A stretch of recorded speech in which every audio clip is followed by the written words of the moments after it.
अस्सलामुअलैकुम। मुजाहिद फरसाद। आज का पैगाम।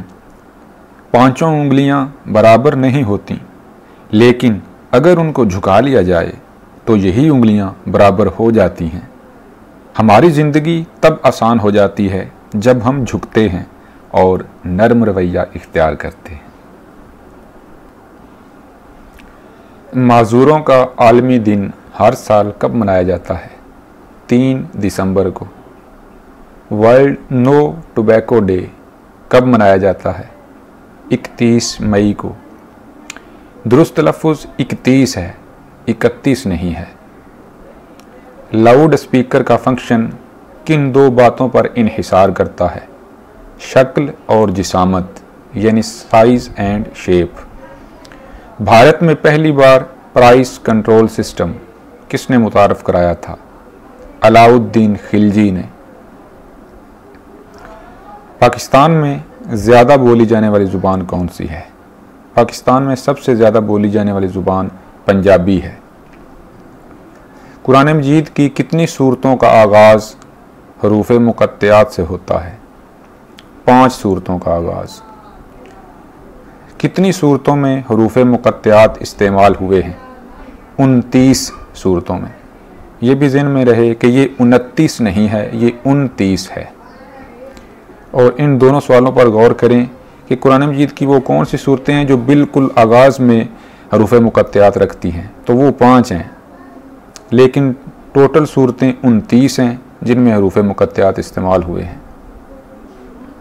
कौन सी मस्जिद अल्लाह और उसके हबीब के हुक्म से ढा दी गई थी? मस्जिद ज़िरार, जो मदीना में मुनाफिकीन ने तामीर की थी। इंतखाब कलाम मीर के मुरत्तिब का नाम क्या है? मौलवी अब्दुल हक। 7 दरियाओं की सरजमीन के मुसन्निफ कौन हैं? इब्ने हनीफ। अल्लामा इकबाल के दूसरे खुतबे मजहबी विजदान की फ़लसफ़ियाना जाँच का लुब-ए-लुबाब क्या है? अल्लामा इकबाल का दूसरा खुतबा तवील तरीन खुतबा है, जिसमें उन्होंने दीनी वारदात की हकीकत को अक्ल और फ़लसफ़े के ज़रिए समझाने की कोशिश की है। अल्लामा इकबाल ने इस खुतबे में मुख्तलिफ़ दलाइल देने के बाद ये नतीजा अख़ज़ किया है कि हक़ाइक़ के इदराक के लिए साइंस, फ़लसफ़ा और अक्ल की अहमियत से तो इनकार नहीं किया जा सकता, लेकिन दीन इन पर मुक़द्दम और फ़ाइक़ है। मियारी ज़ुबान बिगड़ कर बोलियों में कैसे तब्दील होती है? सिर्फ ज़ुबान ही बिगड़ कर बोलियों में तकसीम नहीं होती, बल्कि बाज़ बोलियां भी तरक्की करके ज़ुबान बन जाती हैं।